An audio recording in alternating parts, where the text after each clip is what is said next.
Okay, so UFC 321 ends in a catastrophe. Tom Aspinall is poked in the eye, gouged his fucking eyeballs out by Ciryl Gane. Now Tom Aspinall knows what it's like to be fingered by an MMA fighter because Ciryl Gane finger fucked his eyeball. And it's just the worst, most terrible way for this fight to end. This is one of the most hyped up. The matchup isn't, but heavyweight title fights are hyped up, and Tom Aspinall's return was very significant.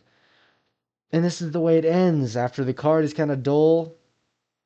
It's just terrible. Terrible situation for everybody involved, especially Tom Aspinall, who has to feel the brunt of this after the fans have started to turn on him.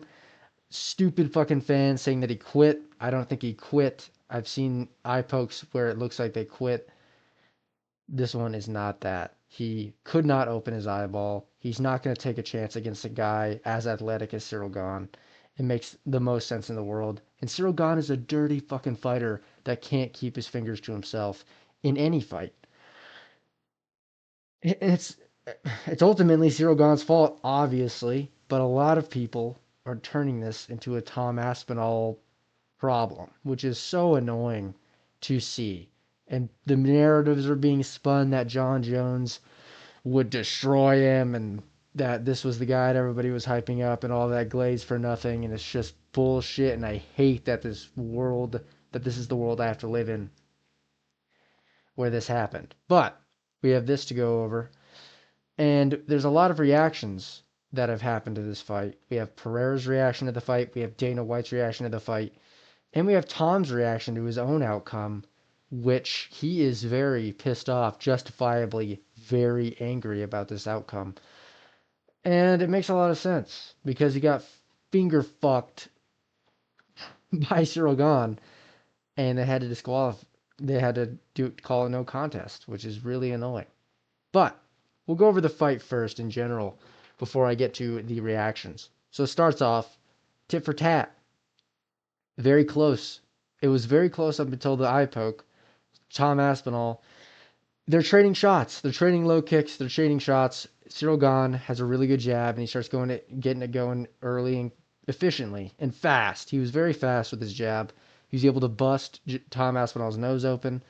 But Tom was starting to feel comfortable. He was starting to bounce around. He kept his hands really low and started kind of trying to like maybe emulate that he was more comfortable than he was. I think he was trying to get comfortable into the fight, but he was trying to like make himself. It didn't look super authentic, but he was still landing. He was landing big shots. He was landing mean low kicks that had Ciryl Gane switching stances.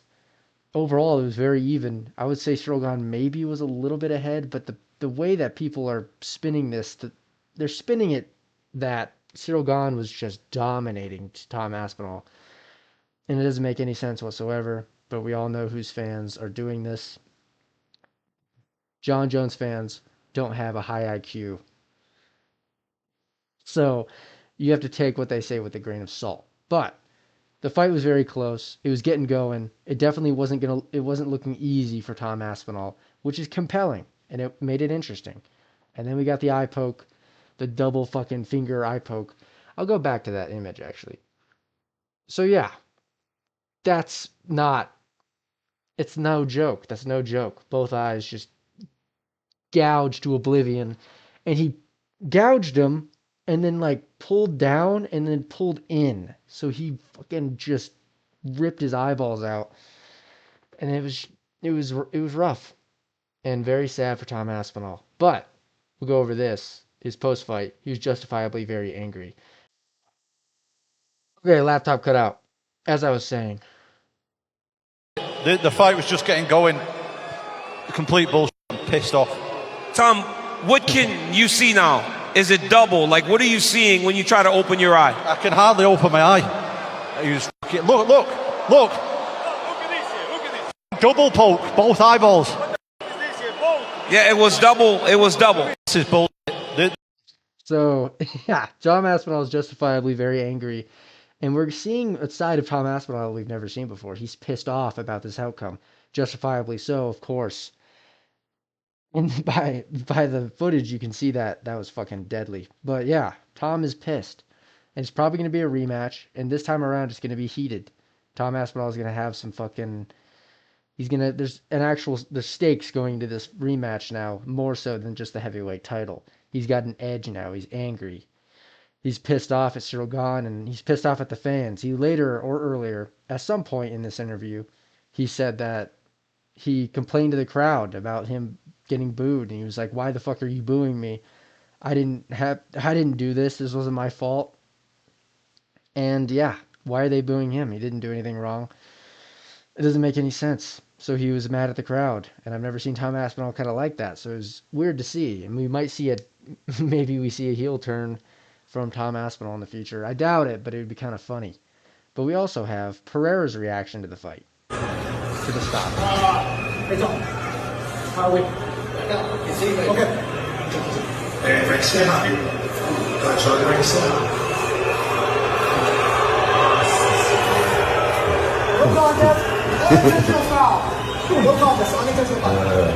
Faz parte do jogo, né? Acontece. People are trying to spin that into he knows he gave up, like that comment says, or that he was super happy about this happening to Tom Aspinall.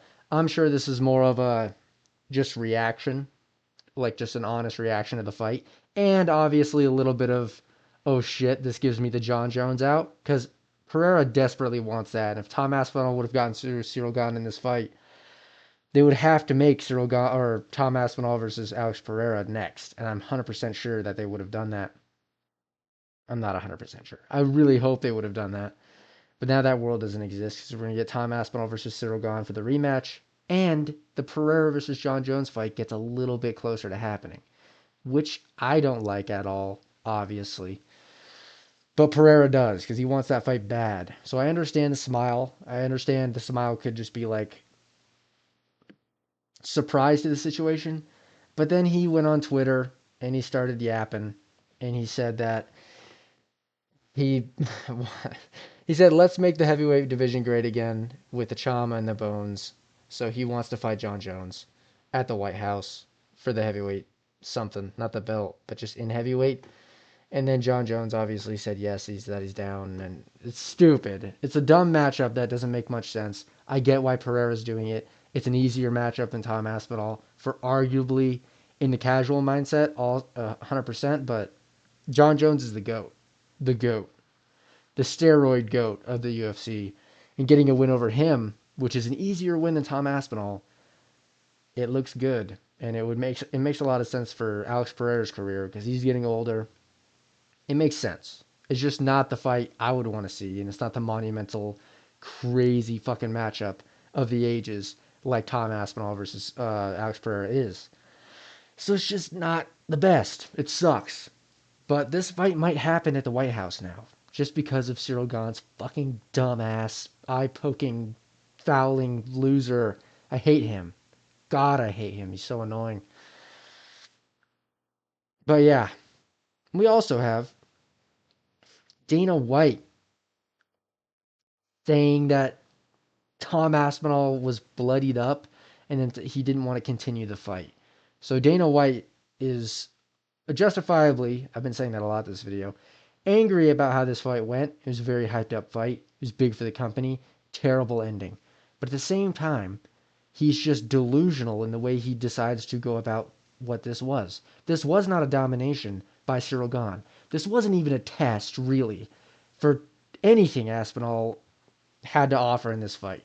It didn't test his cardio. It didn't test his toughness at all. It didn't test anything. All it really tested is that Tom Aspinall, his chin can bleed when it gets jabbed pretty hard by an athletic guy. That's all it really showed. And the narratives that Ciryl Gane was dominating or even doing like significantly better at all is annoying because he wasn't. He really wasn't. I give credit to Ciryl Gane because he was in there and it was going to be a scrap and it wasn't going to look super easy for Tom, and I bet you would have went into the second or third or fourth round. But Tom was not anywhere near out of that, nowhere near a reason, like a justifiable reason for him to like quit. Why would anybody think Tom Aspinall would decide to quit after that, after the tiniest fight? He's been 2 rounds before against Andrei Arlovski where he got hit. He's been cracked by big shots from Sergey Pavlovich, from Curtis Blades. He's a fighter. I don't understand, and he's a world champion. I don't understand the narrative that he's just some weak bitch who gets cracked one time by a jab and now he's done. He's completely done. It's stupid. And Dana White's kind of perpetuating that because he's an angry, bitter ball of anger. And it's annoying to see, to be honest. But yeah, I think that's about it, to be honest. Annoying. Very annoying outcome. UFC 321 is plagued by boringness and a terrible end of the card. Terrible cap off. We did get some good shit that I'll go over in a different video. I'll go over the whole main card in a different video, but the main event is not what we wanted at all. We're going to see a rematch. This time it might be a better build-up, and maybe the odds will be a little bit closer because Aspinall didn't just demolish him in the first round. So that's kind of interesting. But we don't get Tom Aspinall versus Pereira, and we don't get a move on. Tom Aspinall was out for a year and a half just to come back for this. That really sucks, and you kind of have to feel for him a bit. But John Jones fans don't. John Jones fans are retarded, so they're going to push whatever narrative they want, which even though it's just completely wrong. There's narratives out there that Tom Aspinall was gassing out. That's the dumbest thing I've ever heard in my entire life. So yeah, those are my thoughts. Let me know what you think. I will see you soon.